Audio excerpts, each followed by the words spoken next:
Howdy. You can call me Jack. It's not my real name, but that's what I'll go by for now. I reckon the time to tell my story has come. Believe it or don't, but here it is. I suggest you take away the lessons it teaches, even if you dismiss it all as bullshit, like 98% of the other stories on the internet. But there's more truth in this story than any one of you could know. Now, I've been out of high school for 3 years, but that's when this particular event takes place. So I'm going to have to wind my clock back a little here to tell the story. Originally, for my first 2.5 years of high school, I attended a school in the deep southern part of America, close to the Gulf.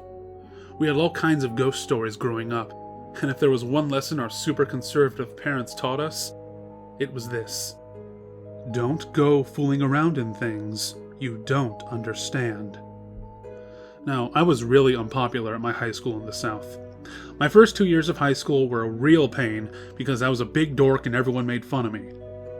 I was a loner, and all I really did in class was play my Game Boy all day before rushing home to play an MMO I was addicted to. All of that changed during my junior year when my mother's job moved us out west. I started to attend a little Catholic high school with no more than around 250 students. It was at this time that I finally started to fit in and make friends. No one out here knew how much of a dork I was, so I opted to hide my power level, as they tend to say on A, and try to make friends for once in my life. Who knows, maybe I could even get a cute girlfriend if I was careful. I started to meet people at the school. At a school that small, you end up knowing everyone in your class. My first day I made a new friend named Sam, and at lunch I opted to sit with him and his friends. He told me all about the other kids in the school, who was the most popular, who the jocks were, so on and so forth. He introduced me to his friends too. Jim, a big jovial fellow who tipped the scales at 300 pounds, Volgaman, our table's resident computer nerd and hacker, and Thomas, a musician who played electric guitar. I also met Stephanie, the school's resident spunky Asian girl. Some of the guys said she could be a bitch, but she seemed cool enough. She was into gaming and never messed with any of us. She even seemed to think I was funny, so maybe that's why she started to call me at home after school on some days. Sam told me all kinds of stories about her, like how she used to make snacks for guys at the school, but then sprinkle Viagra all over them, or pour laxatives into them so that anyone who ate it would suffer the brunt of her painful and arguably cruel joke. I just chuckled to myself and politely refused whenever she offered me anything. Then there was Rottenbacher. His real name was Jason, but everyone always called him Rottenbacher, or the Kraut, because he was a hardcore Nazi. He was an outcast and a loner. No one wanted to be associated with him. Every day, he'd wear a red swastika armband to school just beneath his jacket, where the teachers couldn't see. But whenever he'd get hot and slip it off, or whenever he was changing in the locker room, he'd be wearing the Nazi armband. Furthermore, on Halloween and on school costume event days, when he knew he could get away with it, Rottenbacher always wore an entire replica of an SS uniform like the Gestapo wear, with the black hat and the long boots. He was a mean and angsty son of a bitch. Whenever anyone told a teacher about him or asked him about the Nazi stuff, he'd shout racial or ethnic slurs at them, cuss them out, and yell, "Heil Hitler!" Furthermore, one peculiar thing that caught my eye was that I couldn't help but notice Rottenbacher always walked with a slight limp, like he was in pain. Sam told me that somebody once saw him tightening a barbed sillis in the locker room, like the ones the Catholic priests wear to punish themselves for their sins. It was a Catholic school, so I, like most people, just assumed at the time that maybe he just wore the sillis because he's a devout Christian. It was kind of strange for a hardcore Hitler lover like Rottenbacher, but it was high school, and none of us prefer to think too much about stuff like that.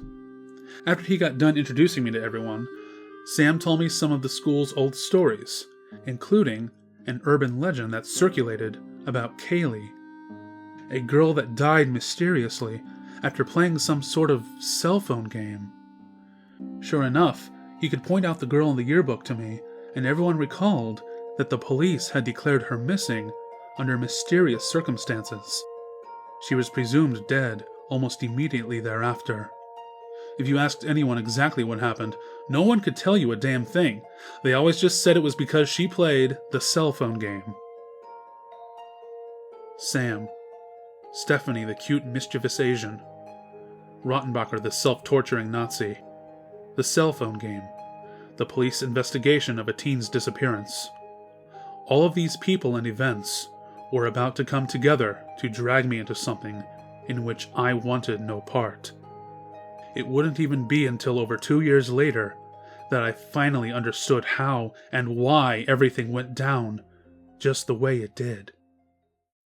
Anyway, the last half of junior year came and went, and the long summer passed us all by in what seemed like a heartbeat.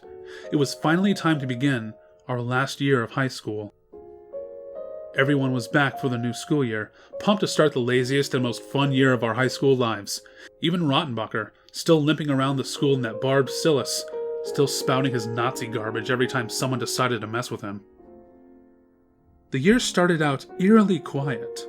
Word was that 2 more cell phone game-related disappearances had happened over the summer to 1 boy and 1 girl from another high school, and that the police were investigating a possible serial killer. According to the paper, the only common link the police had found was that every person who disappeared had received a text message that read, "Welcome to the game." None of the text messages had been sent from the same cell phone, so this evidence had been dismissed as circumstantial. For me, things weren't half bad. It was this year when I finally started to open up more as a person.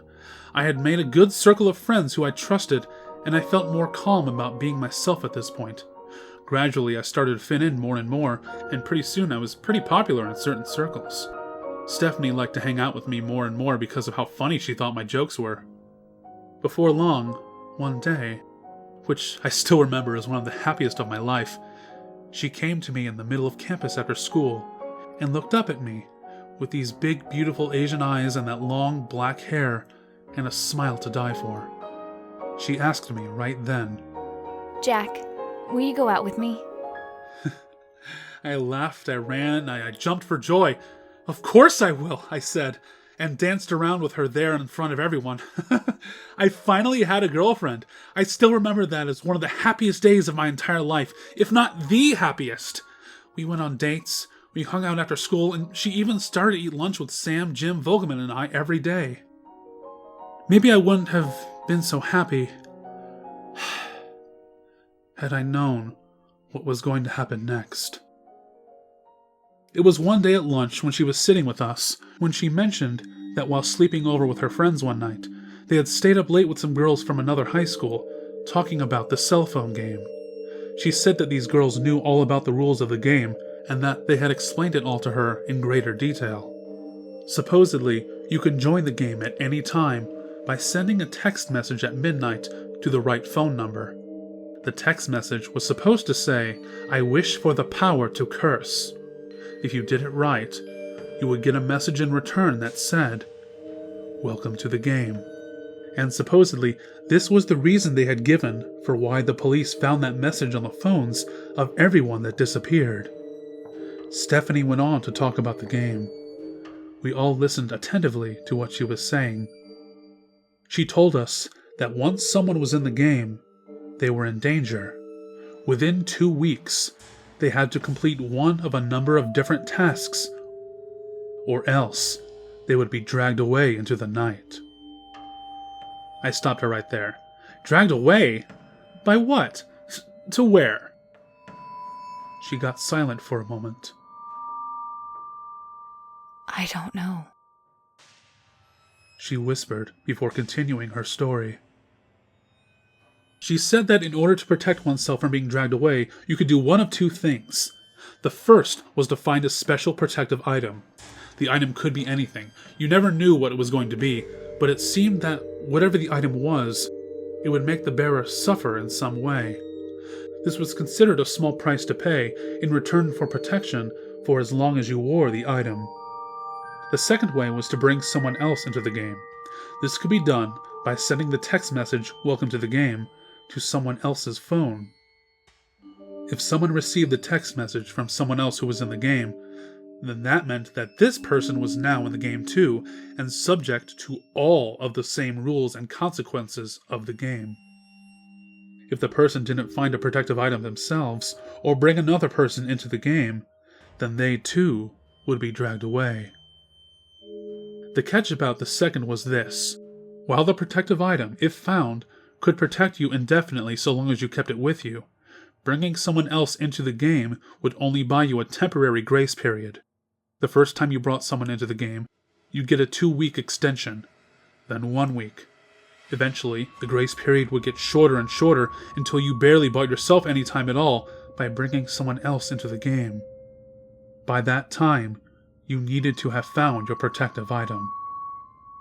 Even though I've always been something of an X-File, I didn't like hearing her talk about this stuff, so I told her it was a bunch of nonsense. If it's true, it would explain what the police found. And imagine how cool it would be to be able to curse anyone who messed with you by bringing them into the game. You could get rid of anyone, and no one would ever know. There was an edge in her voice I'd never heard before from Stephanie. She almost sounded intoxicated at the thought of it. Truth be told, it scared me a little. Stuff like that's beyond people like you and me. We shouldn't go messing with stuff like that. What if you got involved in it and then it all turned out to be true? What would I do if something happened to you? Just promise me you won't go messing around in that stuff. She gave me a funny look. I never thought you'd be the kind of person to be scared of silly little things like this, Jack. Well, I don't think it's right to mess around in stuff you don't understand, you know? I gave her a concerned look. Now promise me, Steph, promise me you won't go try it. Now promise me, Steph, promise you won't go try it. Fine, I won't play the scary cell phone game. Are you happy now? I told her I was, but truth be told, I was scared. I didn't believe her. In all the time I'd known her, I'd never seen her betray anyone or sleep around or anything, but she had always been a trickster and a liar, and would lie to anyone about anything if it got her ahead without hurting anyone else. But to be honest, I always thought it was kind of cute and just accepted it as one of her quirks. But this time it was serious. So, a few days later, when she came back and told us that she had joined the cell phone game, I was pissed. What are you thinking, Stephanie? You promised me you wouldn't do that! Yeah, I know. But it's not any big deal. I've already got it all planned out. Besides, if it's true and it works, it's too good of an opportunity to pass up. She held up her cell phone. Look! A text message was open on the screen, which read, "Welcome to the game." Kind of freaky, huh? I got it just after I sent the text at midnight, just like the girl said.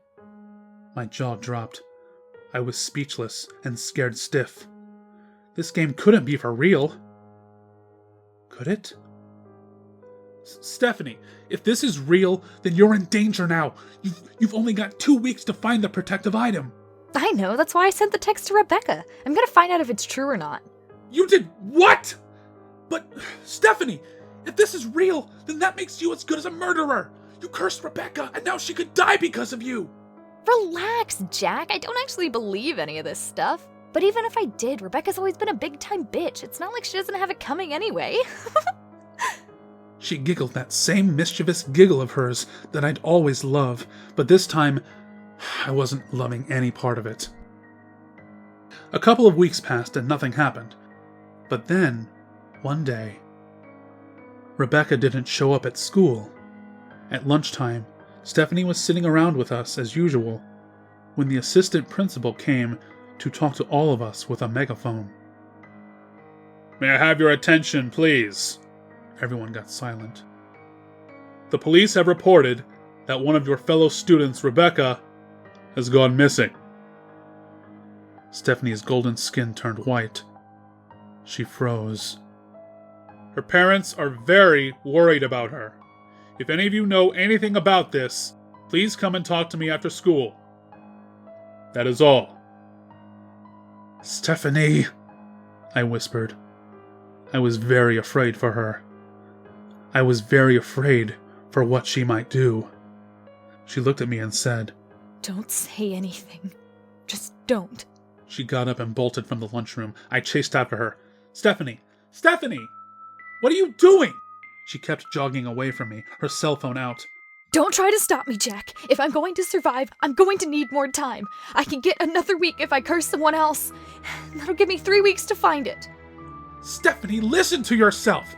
Who are you going to curse? You'd kill someone else for a little extra time? Look what's happening to you!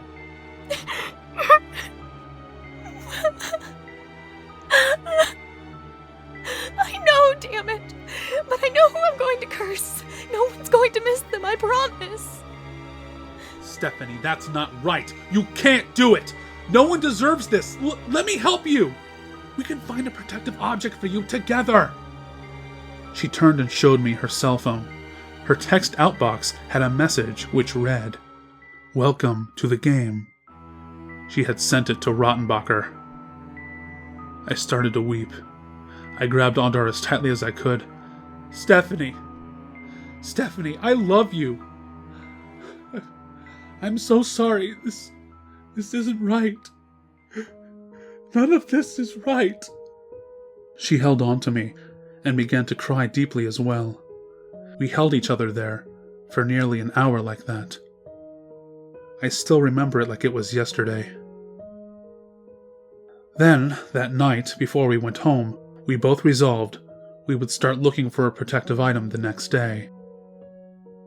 The next day, I was walking with Stephanie along the track after school when Rottenbacher approached us with his cell phone. He was furious. He held it up to her face. Is this your idea of a joke, you slant-eyed bitch? Truth be told, I felt Rottenbacher had the right to be a little angry. Sure, he was a Nazi pervert freak, but with all of the whispers of murder going around, I can imagine anyone being angry about getting a text like that.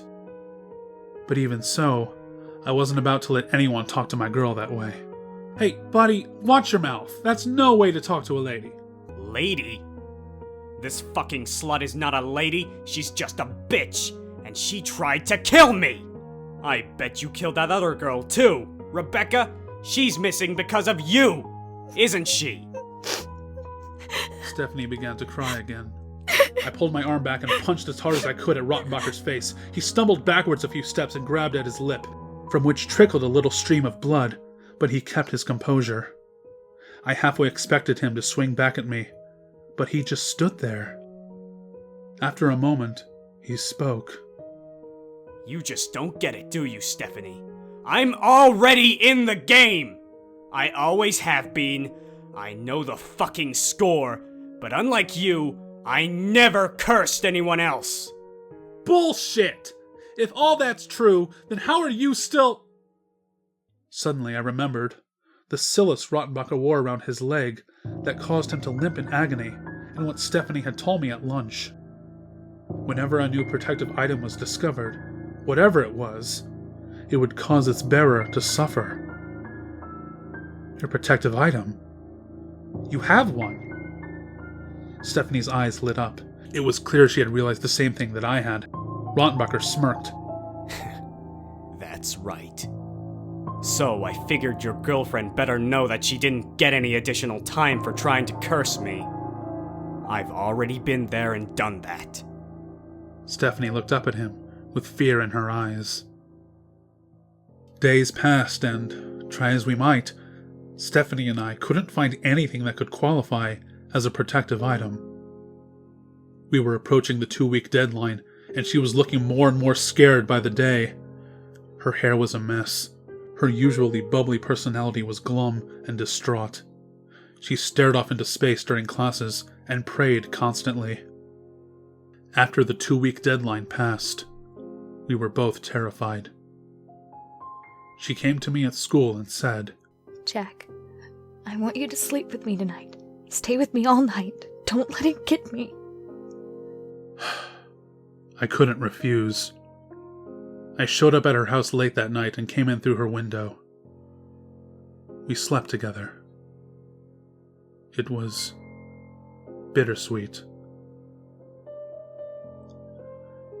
She went to sleep holding me, but I lay awake most of the night, watching and waiting, until I finally fell asleep around 4:30 in the morning from sheer exhaustion. The next day, when I woke up, all I could think was, Stephanie! I looked around frantically. She wasn't in the bed next to me. Stephanie! I said louder as I climbed out of the bed and began to search for her. I walked into the kitchen. Shh, don't be so loud. A voice said.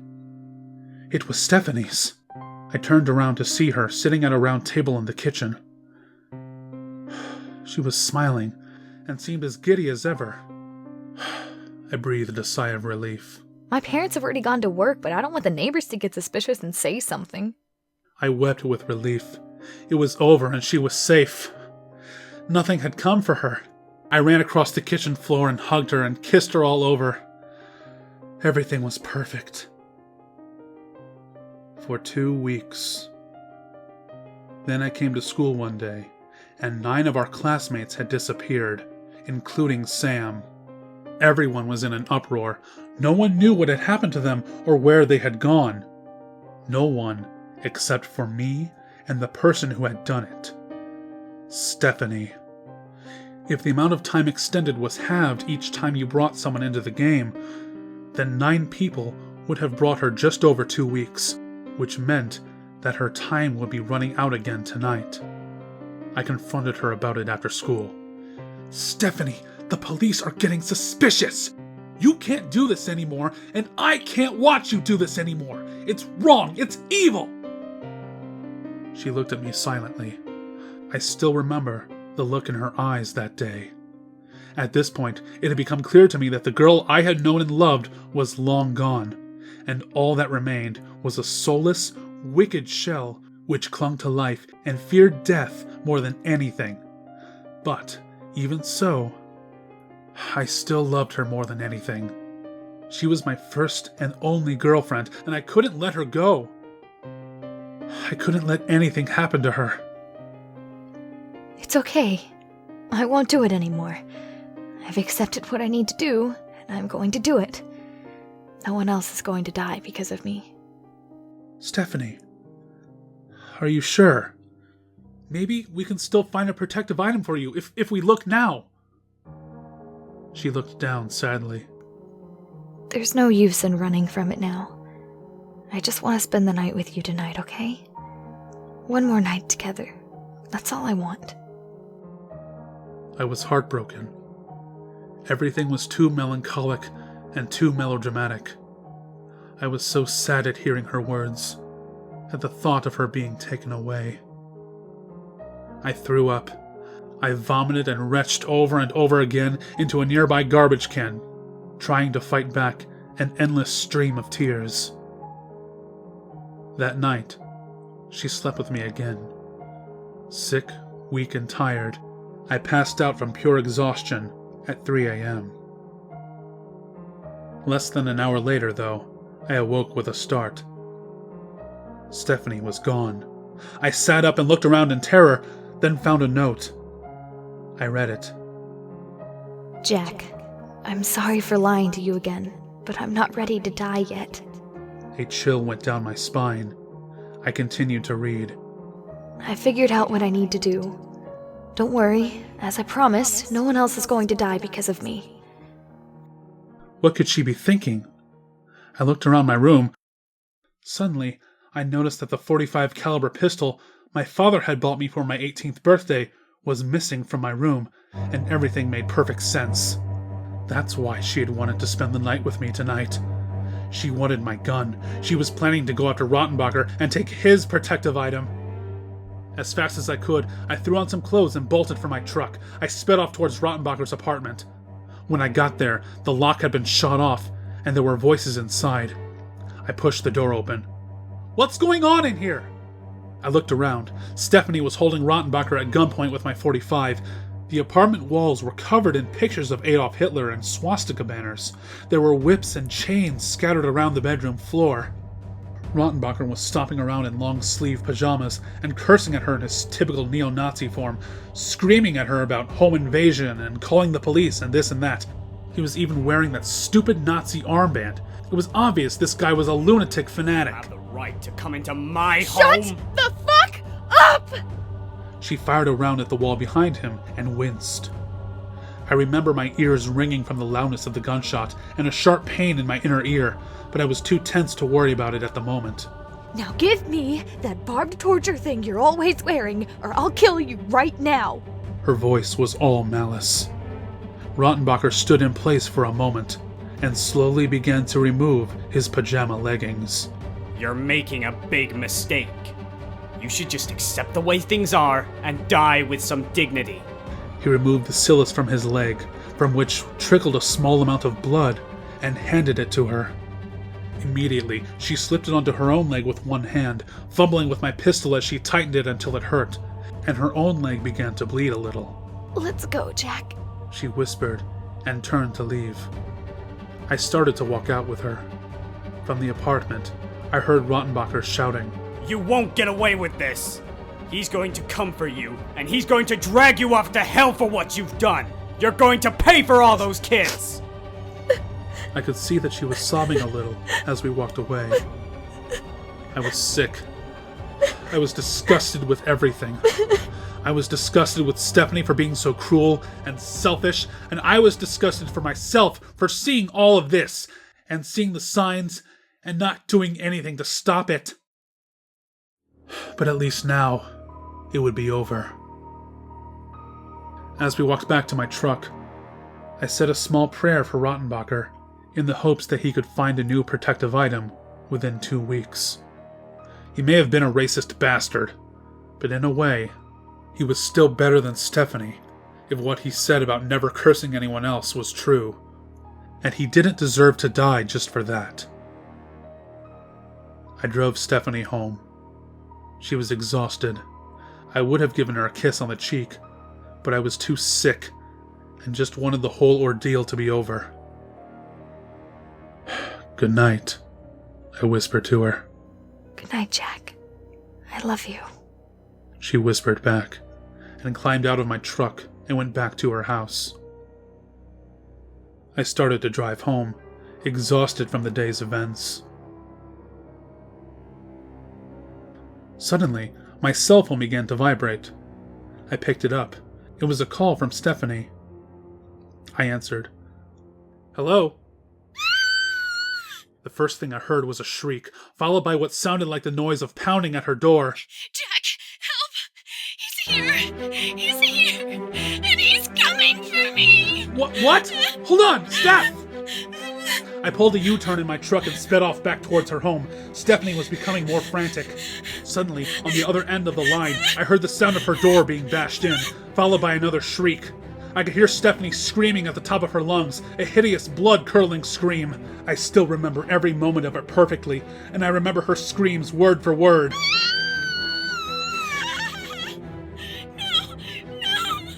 I don't want to die! Adrenaline surged through my heart as I floored the accelerator. No! Stop!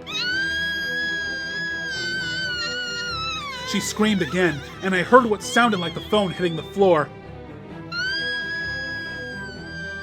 And Stephanie's screams, getting further and further away. And then, dead air. Stephanie? Stephanie! Answer me, damn it! Getting no response, I hung up and called the police. When I arrived at Stephanie's house, the front door had been smashed in. I parked my car on her lawn and jumped out, carrying my .45 caliber pistol with me. I ran inside, searching the halls. Everything was in slow motion. Then, I came to Stephanie's bedroom. I turned on the light and checked all of the corners with my pistol leading the way. At length, I lowered the gun as something caught my eye in the center of the room. Stephanie's cell phone lay on the floor next to her bed. In the middle of the room, in the carpet, was a very small patch of blood. It wasn't more than a few drops, but the most chilling sight of all was that from the edge of her bed to the door of her room, which led out into the hall, was a trail of claw marks that she had left, as something or someone had dragged her away to her doom. I couldn't take it anymore. I turned and left her room. On the way out, I couldn't help but notice that she had torn out most of her fingernails, clawing at the carpet, and that they lay scattered near the trails her fingers had left. I went out into the street and threw up again. I could hear the sirens coming in the distance. Days passed, then weeks, then months. The police did investigations. They questioned me time and time again, and every time my stories were all the same. I told them the truth as I knew it, as unbelievable as it was. I don't think they believed me, but all the evidence supported my story, and there was nothing to implicate me in any of the crimes. So at length, they finally let me go. Things gradually went back to normal. Our class eventually recovered from the losses of so many of our classmates, and over time, my mind kind of accepted what had happened until it seemed like a distant dream. I graduated and moved on to college. But there was one thing that still bothered me through it all, and that was Rottenbacher. He had been exactly right. Even though Stephanie had taken his Silas, he never vanished in the way that she and the others did. But there is one thing that I do know, and that is, to this very day, if you ever see Rottenbacher, he's still always wearing that red Nazi swastika armband.